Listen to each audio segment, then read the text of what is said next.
হাত তুলে আমিন জুড়ে বলে, আর আমাদের দেশের মেসাবল এগুলো বলেন না, এটাই তো ঠিক বলে আপনি আনন্দ করে দেবেন, দেখা দেখি কোনো আমল করবেন না। হানাফি মাযহাব সারা বিশ্বের 12 মানুষে পালন করে, বাকি 4 মানুষ অন্যান্য মাযহাব, 12 মানুষ হানাফি মাযহাব অনুসরণ। হানাফি মাযহাব ওনার বাড়ি তো ইরাক থেকে ইমাম মালিক রহমাতুল্লাহ আলাইহি মক্কা মদিনা সারা জীবন কাটাইছেন, ইমামুল হারামাইন বলা। কিন্তু ইমাম মালিক রহমাতুল্লাহ আলাইহি মযহাব মক্কা মদিনাত নাই, আফ্রিকা। মক্কা মদিনা মযহাব আহমদ ইবনে হাম্বলের মযহাব। তো ইমাম মালিক মক্কা মদিনা সারা জীবন রয়েছে, উনার মযহাব আফ্রিকা কে নিয়ে দিল? আফ্রিকা আমাদের ইমাম সাহেবের বাড়ি ইরাক, উনার মযহাবটা দক্ষিণ এশিয়ার কে এনে দিল? বলেন তো, কে এনে দিল? উনার এলাকা তুই আমাদের দেশে আনে দিল কে? বাংলাদেশের মানুষের মাছ ভাত খাবে, এটা কে নির্ধারিত করলো? মিডল ইস্টের মানুষের গুস্ত রুটি খাবে, এটা কে নির্ধারিত করলো? এর মানে হলো যেসব আল্লাহ পাকের কুদরতি লীলা, আল্লাহ পাক তার কুদরতি ভাবে যে এলাকার মানুষ যে ইমামের মযহাব সহজে পালন করতে পারবে, আল্লাহ পাক কুদরতি ভাবে ওই ইমামের মযহাব ও দেশ হয়ে দিয়েছে। এটা কেউ আনছে না, আল্লাহ এনে দিয়েছে। এজন্য আপনি দেশকে রফিয়াটাই দেখবেন, আমিন জুড়ে বলে দেখবেন, বুকে হাত বাঁধে বলি এটাও ঠিক না, এটাও ঠিক আমাদেরটাও ঠিক। এই জন্য আপনি যেভাবে দেশের নামাজ পড়ছেন এইভাবে সেখানকার নামাজ পড়বেন। মাসালার ক্ষেত্রেও পার্থক্য আছে, তাদের আমরা মাসাল ভিন্ন। এই জন্য সেই দেশও গিয়া সেই দেশের কোনো বই তুই করবেন না, সেই দেশের কোনো আলিমের কথা মতো কাজ করবেন না। আমাদের দেশে বই যেভাবে লেখছেন, যেভাবে আলিম উলামা প্রশিক্ষণ দেওয়া নিচ্ছে, সেইভাবে আপনি আমল করবেন। তারপর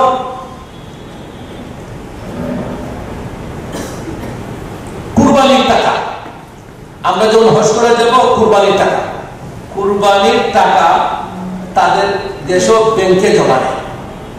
আমাদের কাসবারিন্দুর মরহুম মুহিবুল হক দরকার যে উনি ছিলেন, উনি বলছেন তাদের দেশ যেহেতু আহমদ ইবনে হাম্বলের মাযহাবের অনুসারী, সুতরাং ব্যাংক যে পয়সা নেয়, এই পয়সা নিলে আমাদের মযহবের লোকের সমস্যা লাগে। এই জন্য আমাদের হাজী সাহেবদেরকে উনি বলতেন আপনারা ব্যাংক পয়সা দিলে বুঝে শুনে দেবেন। কেন?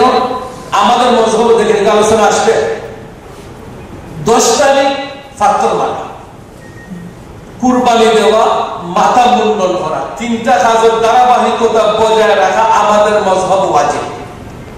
ফাতর মানা, 2 নম্বর কুরবানি দেওয়া, 3 নম্বর মাথা মুন্ডন ধারাবাহিক।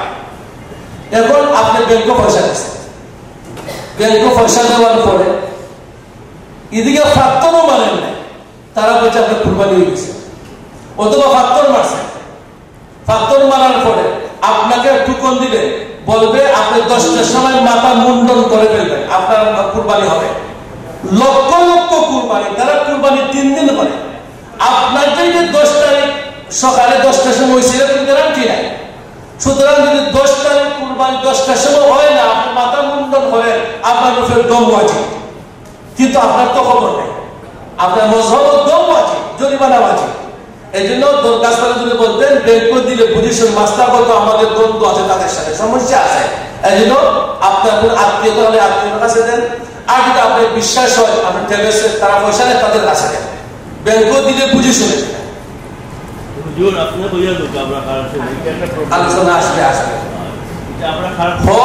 হজ কষ্ট হল একটা, আগে বুঝে শুনে যেতে হবে, মস্তিষ্কে ঢুকে যাও, শ্রম সাহিত্য সহজ নয়। এই জন্য নিয়তের মধ্যে আছে ইন্নী উরিদুল হাজ্জা ফায়াসসিরহু লি, কোন জাত ইবাদত এমন নিয়ত না আল্লাহ নামাজ পড়তাম সহজ করে দাও, আছে যাকাত দিতাম সহজ করে দাও, রোজা রাখতাম সহজ করে দাও, নাই একমাত্র কুরবানি। আল্লাহ হজ, আমি হজ আদায় করব, তুমি সহজ করে দাও। সহজ করার খোদা কেন আসছে? এটা কষ্ট করা ইবাদত, এটা বুঝতে হবে। কষ্টকে আবার কষ্ট মনে করা যাবে না, যেহেতু কষ্ট যতটুকু হচ্ছে এর চেয়ে বড় পুরস্কার আল্লাহ আপনাকে দিচ্ছেন। পুরস্কার কি? আপনার জীবনের যাবতীয় সব গুনাহ মাফ করে দেয়, নিষ্পাপ বানায় দিচ্ছে। পুরস্কার কত বড়! আপনাকে যদি কেউ বলে যে দুপুরের সময় সূর্যের দিকে তুমি দাঁড়িয়ে থাকো, তোমাকে 50 টাকা দেবো, মাত্র 50 টাকা। যদি 5 লাখ দিব, তখন বলবে সারাদিন দাঁড়িয়ে থাকবে, কারণ পুরস্কার বড়।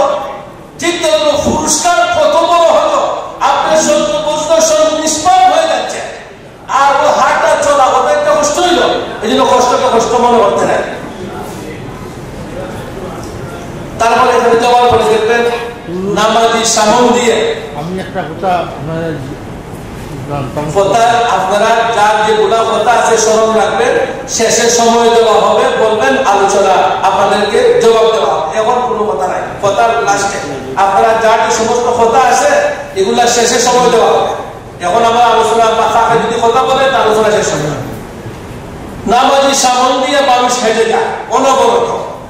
আমার দেশে একটা কথা আছে না, হাদিসও আছে, আর না একটা মানুষ নামাজ পড়ে তার সামন দিয়ে গেলে কতটুকু গুনাহ হবে যদি মুসল্লি জানতো।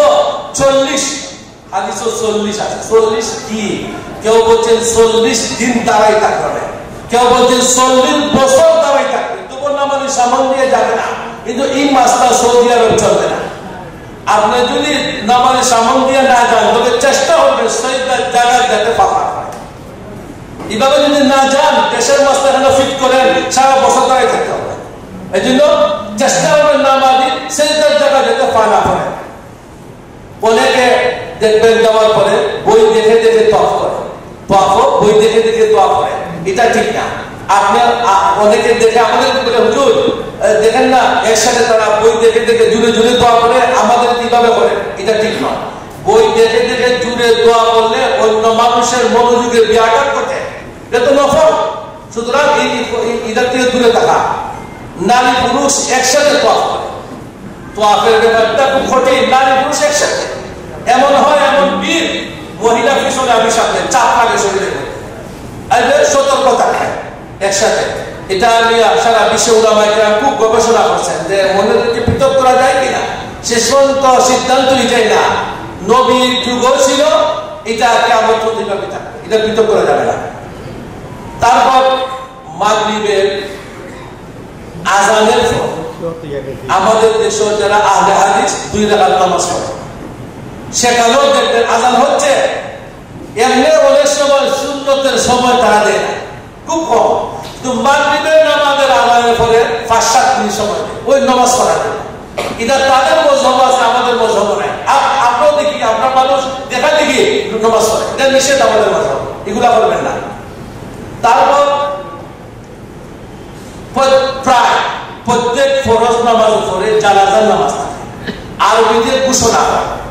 আরবিতে যখন ঘোষণা হবে আপনি বুঝবেন জানাজা আছে। তো বর্তমান বাইতুল্লাহ শরীফের পাশে গিয়া ইমাম সাহেব হলে নামাজ পড়ান না, বাইতুল্লাহ চতুর্দিক খালি, তাকে বলে মাতাফ। মাতাফের পরে মসজিদে হারাম, মসজিদে হারামের নিচে এক সাইডে নামাজের মুসল্লা আছে, ওই সেখানে গিয়ে ইমাম সাহেবের নিচে নামাজ পড়া। আর জানাজা পড়ান উঠে এসে, তো নিচ থেকে ফরজ শেষ করে উঠে আসতে 2-3 মিনিট সময় যায়। ওই 2-3 মিনিট সময়ের ভিতরে আপনি সুন্নত নামাজটা তাড়াতাড়ি আদায় করে ফেলবেন। কেন? যখন ফরজ নামাজ পড়া, জানাজা পড়া শেষ হলে আপনি আর সুন্নত পড়ার সময় পাবেন না, মানুষ হাঁটা চলা আরম্ভ করে দেয়। এই জন্য ফরজ নামাজ আর জানাজার ভিতরে যে সময়টুকু পাচ্ছেন, মানুষ তারাই অপেক্ষা করে, অপেক্ষার ভিতরে সুন্নত নামাজটা আদায় করে ফেলবেন। যেহেতু সুন্নতে মুআক্কাদা পড়তেই হবে। হাম্বলের মাযহাব ইমাম সাহেব বলে শুধু ডান দিকে সালাম ফিরান, আমাদের মযহবের ডান দিক বাম দিক উভয় দিকে সালাম ফিরানো আছে। তারা শুধু বলবে আসসালামু আলাইকুম ওয়া রাহমাতুল্লাহ, শেষ, আর ছেড়ে দিবে না। আমাদের মযহবের দুই দিকে সালাম ফিরানো আছে, এদিকে খেয়াল রাখবেন। এখন আসে হজ মকবুল, মকবুল হলে এই ফজিলত বলছি। মকবুল হইল কিনা, হজ গ্রান্টি যুক্ত হইল কিনা আমি বুঝবো কিভাবে? বুঝারও লক্ষণ আছে। 1 নাম্বার, আমি যদি মাসাইল ঠিক মতো জেনে শুনে বুঝে যেভাবে যেখানে যেটা করা, আমার সাথে নেশাব আছেন, হুজুর আছেন, আমি ওইভাবে করছি, তাহলে আপনি আশা করতে পারেন আমার হজটা কবুল হয়েছে। মাসাইল মতো আমার হজটা হচ্ছে, সুতরাং আমার হজ কবুল হবে। 1 নম্বর। 2 নম্বর, হারাম মাল দিয়ে হজ করতে হবে হজ কবুল হওয়ার জন্য। 3 নম্বর, সকল গুনাহ থেকে বিরত থেকে হজ করতে হবে। আগে ফালা রাফাসা ওয়ালা ফুসুকা ওয়ালা বিদারা এগুলা করা যাবে না। লোক দেখানোর জন্য হজ করা যাবে না, তাহলে হজ কবুল হবে।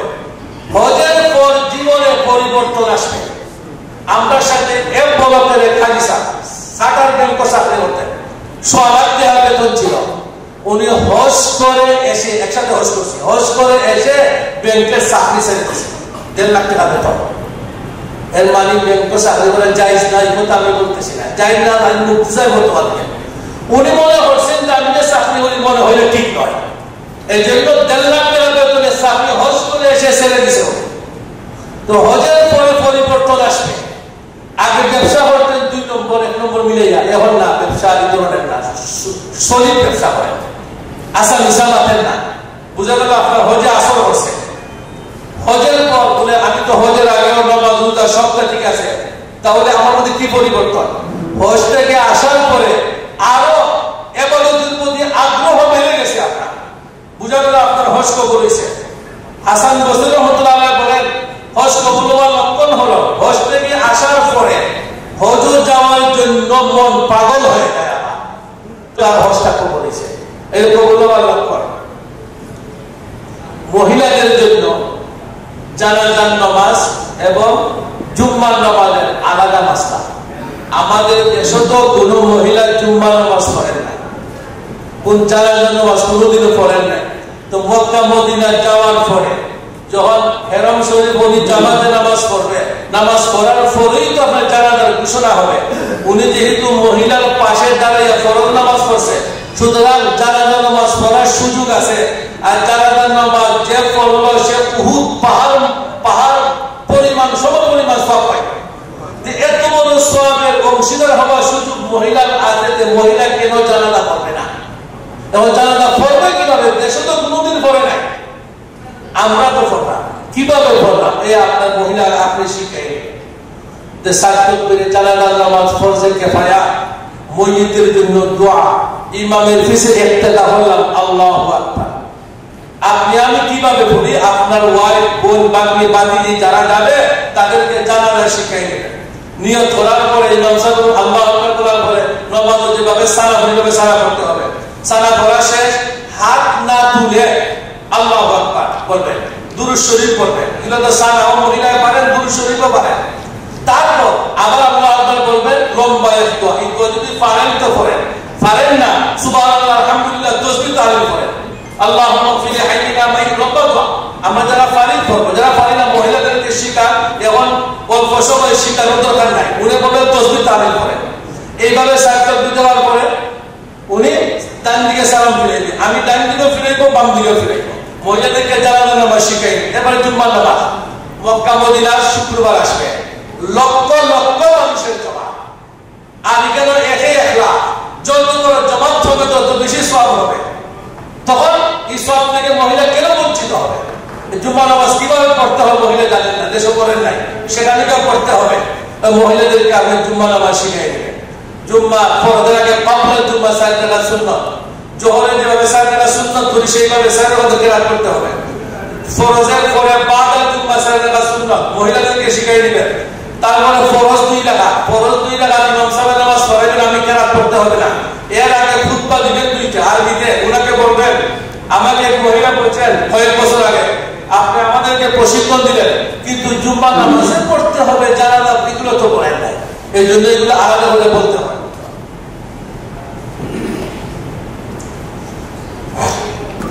তবে মহিলাদের আরো মাসলা, তাদের মাসে মাসে অসুস্থতা, বা মনে করেন হজ যাবেন, 10-15 দিন আগে বাচ্চা হয়েছে, নেফাস যাকে বলে, এই ধরনের সমস্যা যদি হয়, মাসিক যে সমস্যা, এর জন্য আপনি আগ থেকে ওষুধ খাবেন। ওষুধ যদি কন্ট্রোল কন্ট্রোল যদি হয় না, টেনশনের কোনো প্রয়োজন নাই। বলে হুজুর আমি যাবো হয়তো 3 দিন বাদে, আমি তো অসুস্থ হয়ে গেছি, কোনো টেনশন। আপনি একই অবস্থায় ইহরাম বাঁধতে কোনো বাধা নাই, তাসবিহ তাহলিল জিকির আজকার করতে কোনো বাধা নাই, লাব্বাইক করতে কোনো অসুবিধা নাই।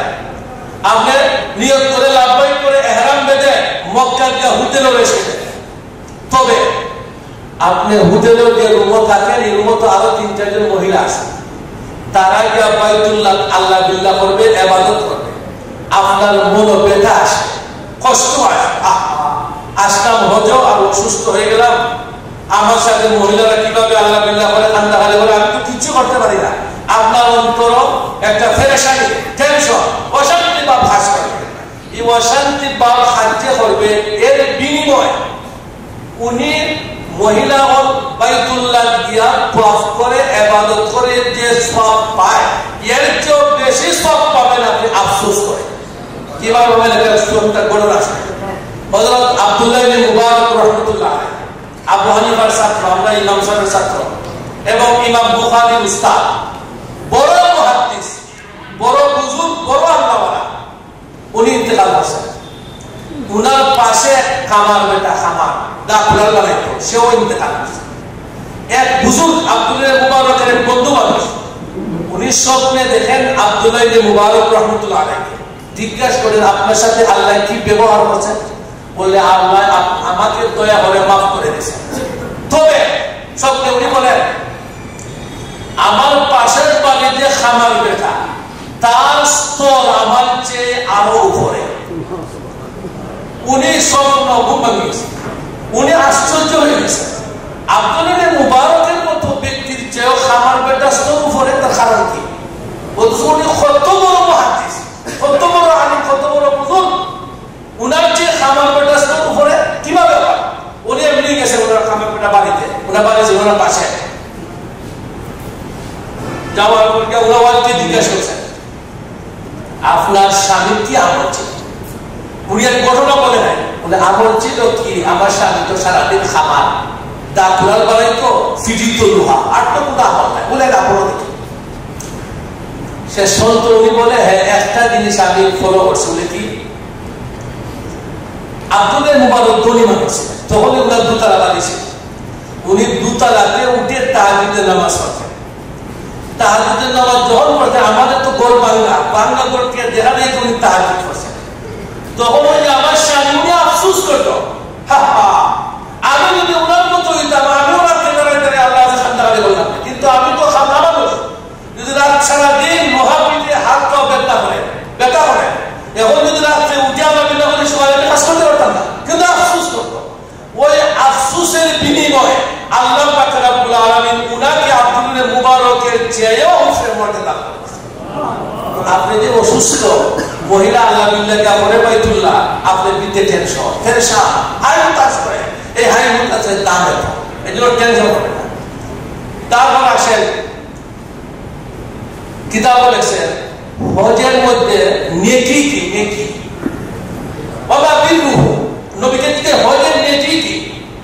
আল্লাহ নবী বলেন হজের নেকি হলো কি তুআমুত তুআম ওয়া তিবুল কালাম, হাজীদেরকে খানা খাওয়ানো এবং নরম কথা বলা, এটা হজের ইবাদত। এবং বেশি বেশি সালাম করা। হজের মধ্যে সালাম কালাম খুব কম চলে, কেউ কেউ সালাম করে না। এই যে হজের সবচেয়ে বড় নেকি হলো বেশি বেশি সালাম করা, হাজির খেদমত করা। আপনি তওয়াফ করছেন, দেখবেন তওয়াফের মধ্যে মানুষ টিস্যুর বক্স তুলিয়ে ধরে আছে, তওয়াফ করে, যার দরকার কানে টেনে নেয়, এটা একটা খেদমত। আপনি তওয়াফে যাবেন, বেলের মধ্যে 4-5টা খেজুর রাখেন, দীর্ঘ সময় থাকতে হয়, আপনি একটা খেজুর হয় পাশে যে বসে তার একটা খেজুর দেন, তার পানির প্রয়োজন, পাশে পানি আছে পানি এনে দেন। এগুলো সবচেয়ে বড় খেদমত হজের মধ্যে।